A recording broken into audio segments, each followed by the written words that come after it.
Pani Monika Flašíková-Benová. 1 minúta. Veľmi pekne ďakujem, pán prezident, pán viceprezident komisie.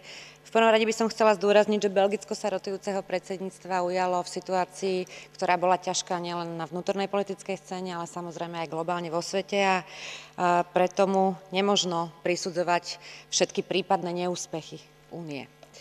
Naopak, dovolím si tvrdiť, že úlohu mediátora v trialógu medzi komisiou, radou a parlamentom sa darilo Belgicku excelentne zvládnuť. Podarilo sa pod belgickým kormidlom dosiahnuť pokrok vo významnej oblasti dohľadu nad bankovým sektorom a jeho reguláciu, aspoň čiastočnú. V októbri sa podarilo uzavrieť rokovania o regulácii hedžových fondov, podielových firiem a ratingových agentúr. Vedela by som si predstaviť aj ambicioznejšie opatrenia práve v tejto oblasti, ale myslím si, že Belgicku sa podarilo skoordinovať aspoň tie veci, ktoré sa dali a dosiahnuť aspoň istý pokrok. Mimoriadne dôležitá bola tiež oblasť medzinárodných vzťahov. Únii sa podarilo sformulovať svoju diplomatickú službu a aj tu sa Belgicko ukázalo ako šikovný mediátor.